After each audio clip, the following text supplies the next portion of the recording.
Welcome back to The Shift, the place where we're having conversations that go deeper. We shift conversations, shift perspectives, bring in a few new ideas. It's about thinking different. My name is Rose Lucalo. Today I'm talking to Robert Alai. He's the newly elected member of County Assembly for Kileleshwa Ward in Nairobi. And fresh from a small victory, just 3 months, not even 3 months into his term, where we have a new regulation about noise pollution in the city. And we want to talk to him about that and other problems in the city. Welcome. Thank you, Rose. Yes. Well, how are you feeling about that small victory around noise pollution? You guys consider it a victory. Me, consider it like a warning. I'm waiting for the reverberations, the reactions and whatever. So I'm going. It's something which we have to monitor for the next 2 3 months to see if it's a real victory. We're going to register it, or somebody's going to go to court. Somebody's going to pull a trick out of their hat, so something is going to happen. In Yeah. politics, in Kenyan politics, anything can happen. Yeah, we know Kenyan politics, but I think from what I've seen online and what we've heard and read, Yeah. it seems like the people, the citizens of the city, are definitely with you. Yes. And many of them are complaining that the law favors the bars and these entertainment institutions that have been making a lot of noise in the city, but it doesn't look at the investment that the homeowners are also making in the city. Yeah. Why did you pick this issue? Because it was a raging issue when you came in and you literally jumped on it. Because I got into the Kenyan leadership, because of my concern for social justice and fairness to everybody. And this is one of the issues there which I thought were pending.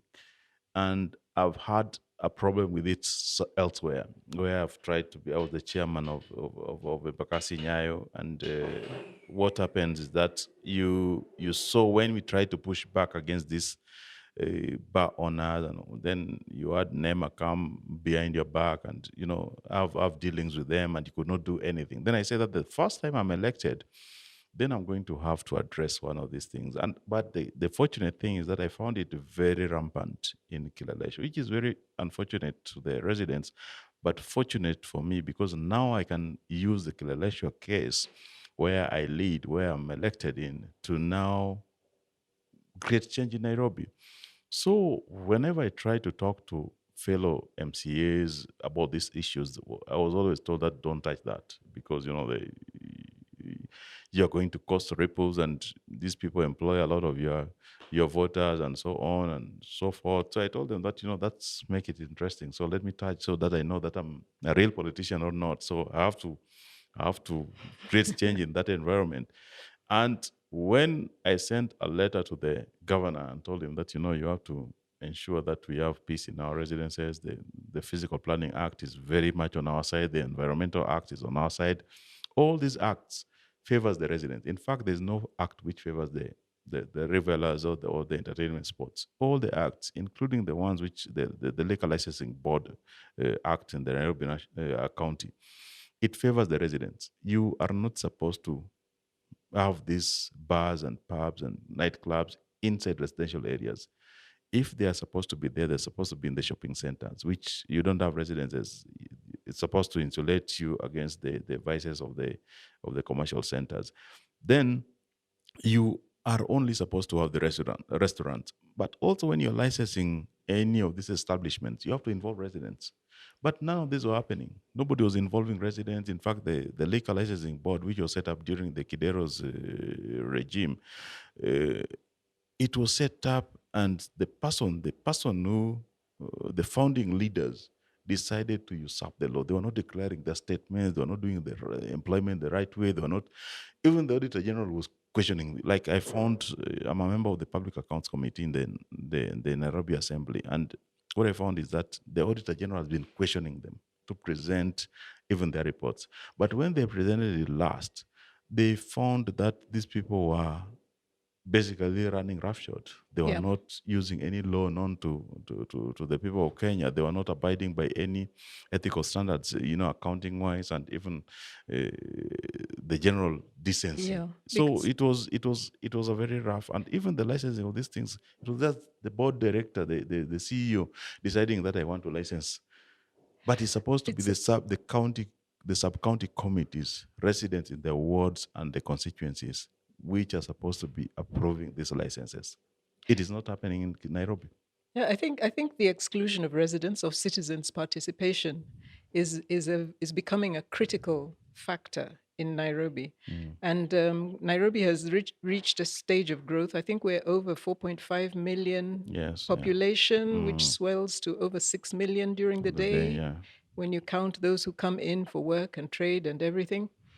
And the city is more or less bursting at the seams. So I Yes, think what is happening in Kileleshwa ward is really a test case for whether we're creating a livable city, a city that is people friendly, yes. or whether it is just a place, Eh, just another yes, place a place where you sleep and you where you don't care sleep whatever and you don't happens, care. outside your house. Yeah. Yeah. Mm. So the noise pollution aspect is it's a It's a critical test test case. It's a case test case. for whether citizens have a voice or Yes, not. yes, yes. The rule of law, Yes, the power of the yes, devolved units to at least create order and sanity, and if we value family life, because yeah, whatever we do outside there in the commercial centers, whatever, I believe that if we don't have a proper family life, the protection of the family unit, which whatever structure you have in your domestic setting, whatever structure the family life you have in your settings, it should be protected. yes, So, and this protect it, you protect it first from the outside interferences, is when now the government says that even you living in that unit, are you living cohesively? But if we leave the outside, nuisances to get to you, and whatever, even if you have peace at home, it will be chaos. yeah. I mean, I think it goes beyond noise. I think, and it goes beyond even family values and cohesion of family units and peace and sanity, because we're actually seeing chaotic planning, Yeah, very. and it's having implications for health. We're Oh, seeing yeah. resurgence of diseases which were completely controlled. Yes, The yes, yes, choleras and yes. the typhoids, Yeah. they're all coming back. Mm, And a lot of this has to do with discipline, an indiscipline that has come into planning in Nairobi. mm, How do you intend to institutionalize the involvement of citizens? Because it's very easy for Nairobi to go the way of other cities and mm, just need to be replaced by another capital city. mm. I don't.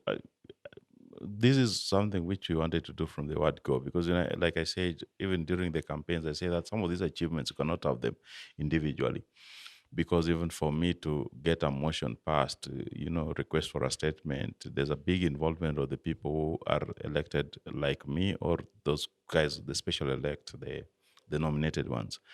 But also, we wanted to give the Nairobians a voice, through motions which we try to push through the assembly. But there's a big resistance of the impunity and the cartelism which has gripped the city.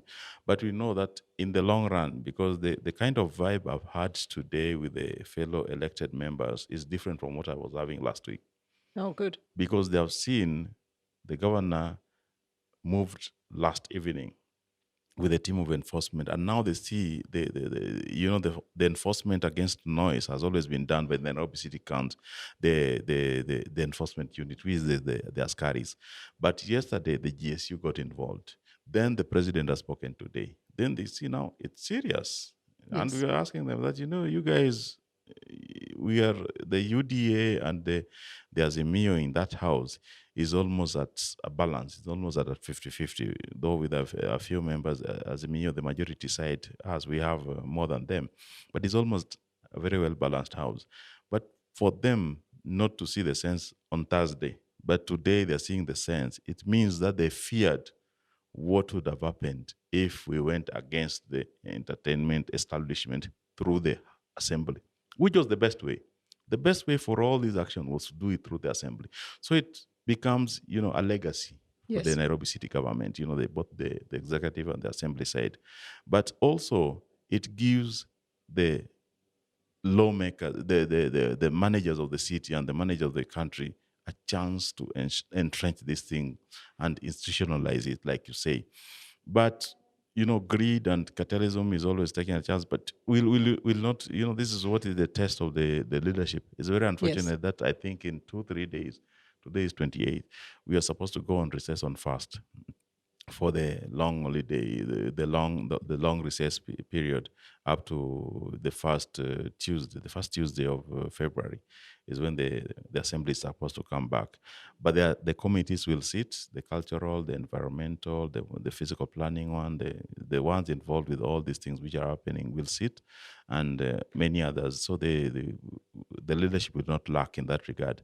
But I hope that our leaders see the sense, because I wish that everybody voted for sanity, because entertainment joint is the small issue here. The biggest issue is the religious institutions. Some of them have kesha from Monday to Monday.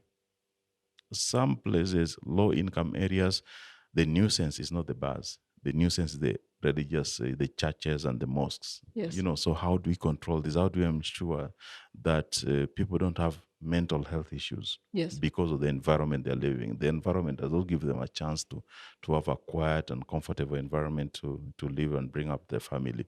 How do we ensure that the charade and the noise in the city? How do we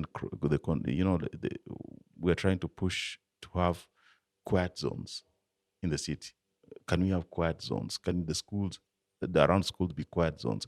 Can around the hospitals be quiet zones? Can they around the residential areas where somebody is having a family member who is sick and is on his bed, the hospital bed has been transferred. You saw with COVID, most of the people brought the hospital bed at home Yeah. because the hospitals were full. They could not be able to cater for all of us who are sick.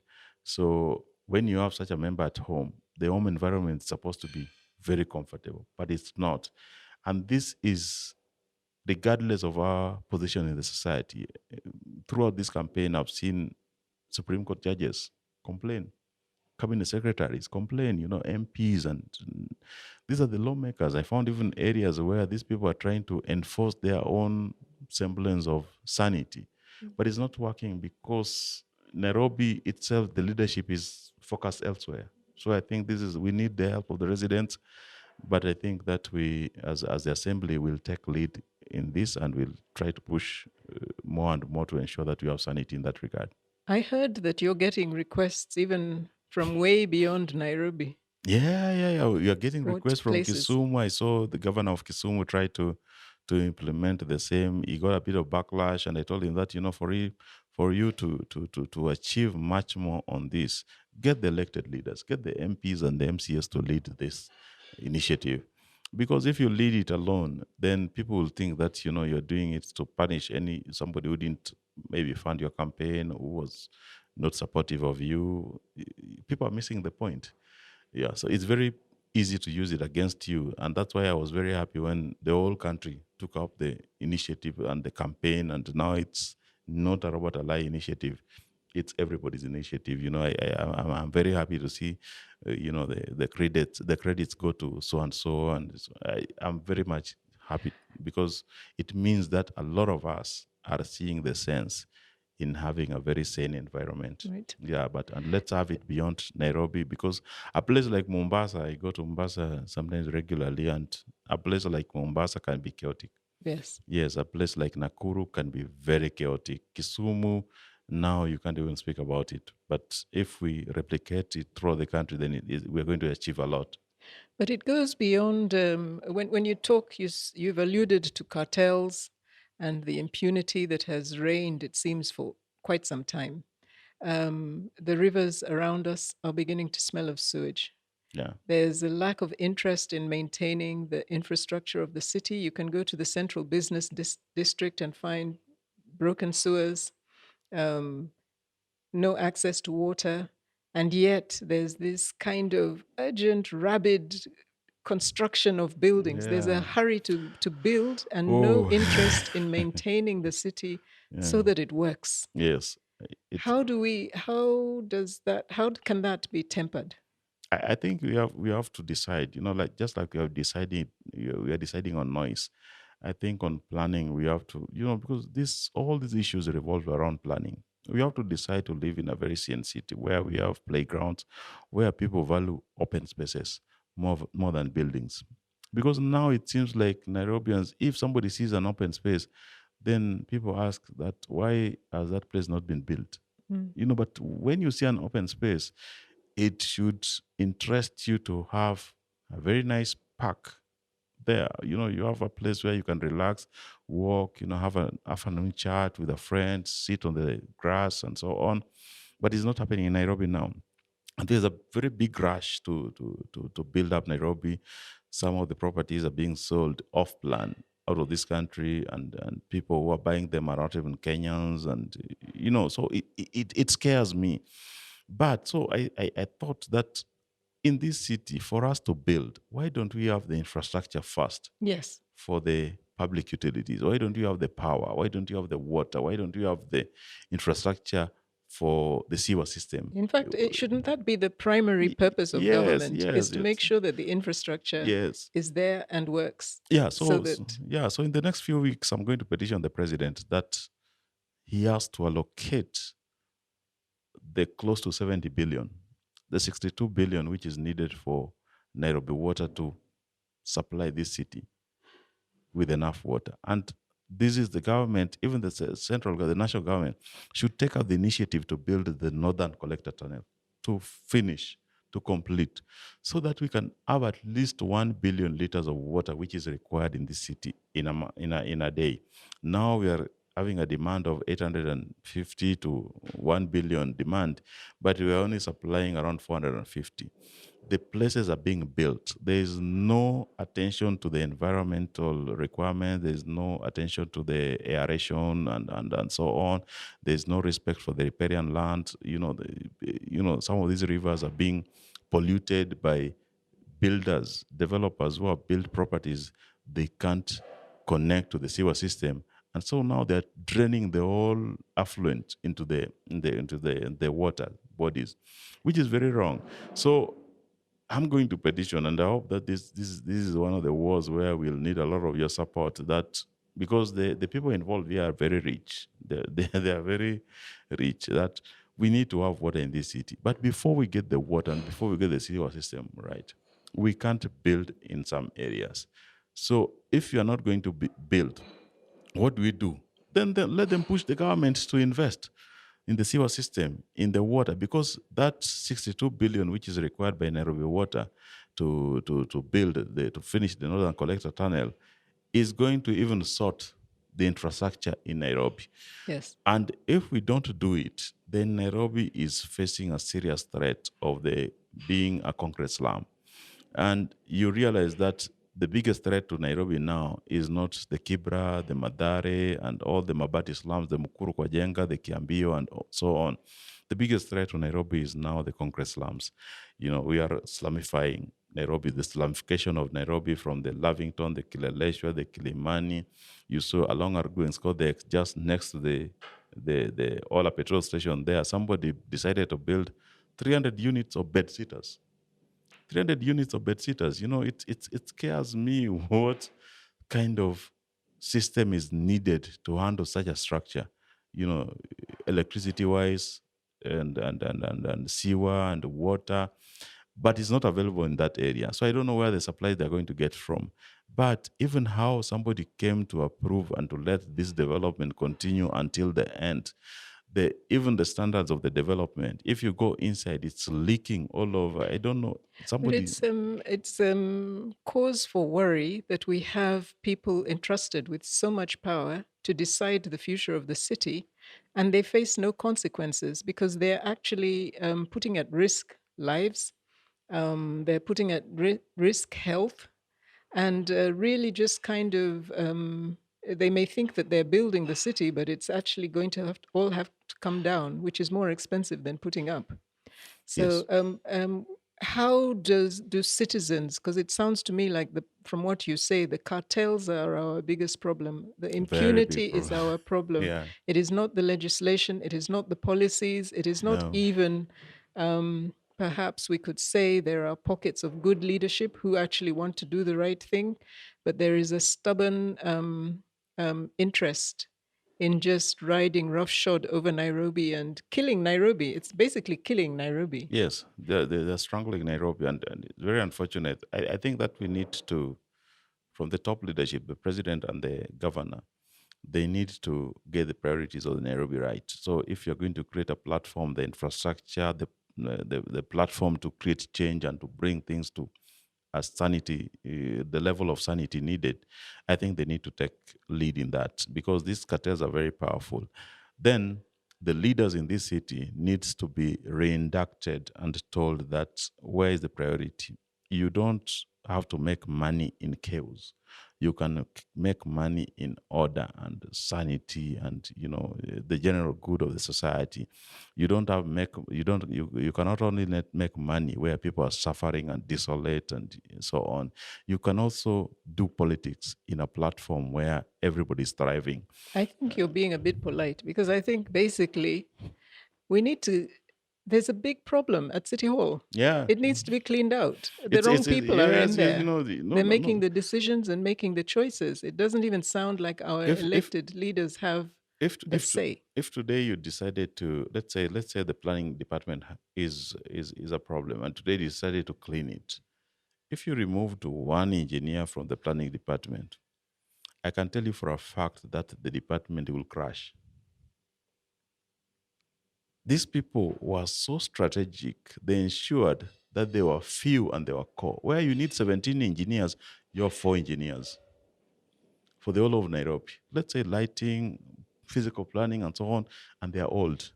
They can't be retired and they can't be replaced easily. Some of them, you don't, where you need documentation like an asset register, it is on somebody's head. You depend on one person. There is no asset register There's for no asset Nairobi. register for Nairobi, the whole of Nairobi. Tell me where it is. It is in the head of one person. And if this person is removed from the job today or he has an accident, you guys have to wait. The city is facing an existential crisis. But I hope that the leadership, because I still have a very much goodwill for the new leaders, the president and the governor. I hope that they'll see the sense to bring things to a very sanitary level. But we have to push the change. The citizen, I'm very much interested in involving the residents of Nairobi to ensure that they are well informed. They know their rights, they know what their duties are, their roles, what they can do to create change, but also let the middle class vote. Because it does not matter if you vote in the general election. What matters, do you vote in the party primaries? Because the chaos in the city is being managed at the party primaries. If ODM controls the city and you don't vote in the ODM primaries, whoever you vote in the general Election. elections was decided at the party primaries. Because a good number of the people in the middle class residential areas don't look at who is the MCA. They are not even interested. They are looking at the party. So if party A is most popular in this area, they're going to go to party A. They don't care. They don't know. I've had since we started this campaign. You are the only MCA we know. I said, okay, who did you vote? You're in Imaradaima. Do you know your MCA? No. Why? I voted for party ODM and you are in ODM. I say, how do you vote like that? Yes. Yeah. Look for your MCA and let's work with him to help each other because also he'll feel bad if I go to his area and try to advise his residents on what they're supposed to do. Yes. People have this It's insecurity. very interesting listening to you, Yes. given your background. We know you as a blogger. A I know blog. There's a very bad side to how bloggers are known in this country, and I think that we need to work hard to, no, I mean, we know let, you also, you have your tech background. I yes, know you're a tech expert, let, but you're best known as as a a very blogger, controversial blogger, blog, let me very Rose, rough blogger. Rose, you'll have to help us. clean the name of bloggers, because blogging as a profession always went for people who are experienced and expert in the field. You wouldn't blog about media if you're not a media professional. You wouldn't blog about agriculture. Me, I started as a tech blogger. So that's what I was known for, reviewing devices, what tech reviews, what, talking about the tech events and so on, and applications and systems. And so, because I'm trained computer scientist. But now we got into the politics, because politics in this country controls everything. True. You can't do even business. You see the media struggling to police the government sometimes, because the only money you make in this media space in the country is the space in this media country is in politics, and sometimes it makes us get into politics by accident. Then you find the politics is so dirty. Then when you speak your mind, it's so controversial. You don't know how many people have told, even in the assembly. Some people just, the speaker just decides to switch off my mic because of what I'm trying to. They tell you this thing is never spoken here. What do? You hush hush, you come and whisper to me, then I tell you. so so Well, we are it's learning how to get by in the country, but the bloggers are the best people to put in leadership, I think. okay. So I think we can wrap there. So maybe you can just tell us very briefly, About myself. what do you want to achieve in politics? Having left the tech world, what do you want to achieve in this new phase of your life? No, me, if I'm not interested in any other position. I've seen leaders trying to get scared because of thinking that you are going to go for higher positions. But what I'm interested in is seeing sanity in Nairobi, order, good leadership, and also decision driven by data. If you are going to decide to curb crime, do you have the data of the crime? If you're going to build a road, do you have the data of the road? Do you know how many road users passes through there? Do you know how many, if you're going to build an hospital, do you know the demand for the hospital? Because everybody tries to build as a county level hospital offering the same service in a concentrated area. So you'll find that the demand is the same, is not well catered for, because you find things like the trauma. If you're going to cater for the accident victims now, the biggest killer in Nairobi now is not malaria, ukimwi, COVID or what. The biggest killer in Nairobi is now pneumonia. How do you handle pneumonia? How do you handle, why don't we equip the riders and their passengers with better protection? How do we ensure that the riders also have protective gear to ensure that when they fall, they don't get body harms? But when they get to that, do we know how to protect them by ensuring that they have proper hospital care? If we don't do this, then we're just trying to copy whatever So exists. it's you're saying it's pneumonia among the motorbike riders, or No, they across generally, because across. everybody rides motorbike in this city Oh with yes, bare chest. very true. So nobody cares about a good jacket. And Nairobi is very cold. Yes, Sometimes the wind you get now is not very friendly to your body. When you jump on that motorbike outside there and you say that I'm rushing for a meeting, do you know that the kind of risk you're putting yourself into, the pneumonia and also an accident? If you get an accident today and you refuse to wear an helmet, what happens? right. You crash your head. But when that happens, do you have an hospital which especially cares for only trauma victims? For the people who have bone problems and the joints and so on. Do you have the people who care now for pneumonia? Or people are struggling for like 2 3 weeks Yes. to diagnose a very simple problem, because we have not invested in that regard. So I think that for us to better Nairobi, we need to have data. We need to understand the challenges of Nairobi. If we don't put data ahead of everything, then Yeah. we are just groping in the dark. Plus, we're going digital. The government is going digital, so I Yes, think it's very. really a priority. Yes. As we wind up, tell me, for your ward, Kileleshwa ward, it has two very distinct parts. Yes. Yeah. That's One true. is Waruku Yes. with its own needs, Yes. and then there's the upper. uh, Upper Kileleshwa. So we have Kileleshwa. in Kileleshwa we have So, what are the priorities in each? What are your priorities, let me say? Because I know there are many, many, many mm, needs on mm. the ground. What are your priorities for the two parts? And what are the things that they can do together? A lot of the many issues which are cross cutting, but you'll find that in Waruku, people need bursaries, people need income equality. People want to be brought out of poverty. People need school. There's no school in the public primary school in Waruku. There's no public ECD in Waruku. They need that. They need also road. The insecurity is as bad because of many areas, many factors there. We'll try to handle them. There are others we have put throughout the December holidays. We are going to ensure that we work with the national government to ensure that we reduce the insecurity, but we're also going to put a lot of lighting. This upper side, roads are still needed in some areas, but also we ensure that we have open spaces. We have markets, for proper markets. The kiosk culture we have around here, we need to organize it with the governor. We need to standardize the kiosk and ensure that we have kiosks which serves the needs for the residents.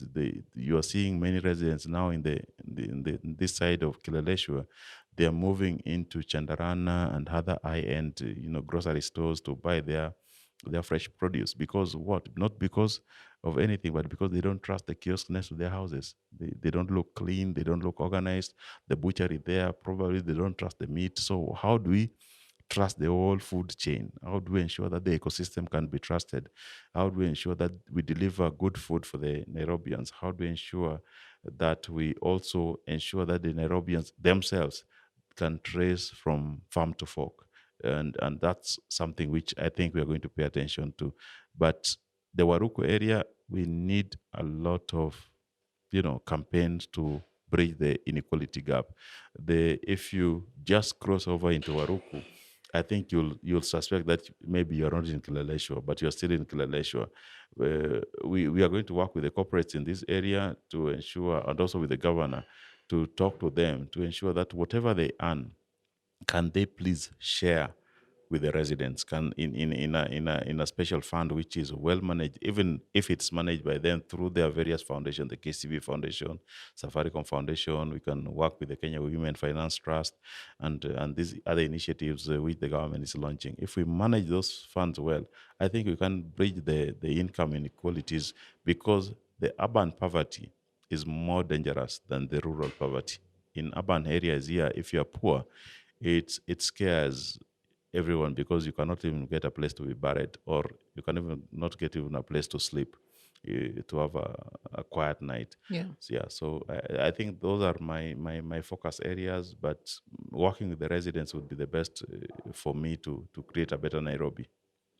Well, thank you very much for being with us today and for sharing your insights. Asante sana. And we look forward to seeing the changes that you intend to bring. Asante, thank you so much. Also appreciate your engagement. Asante.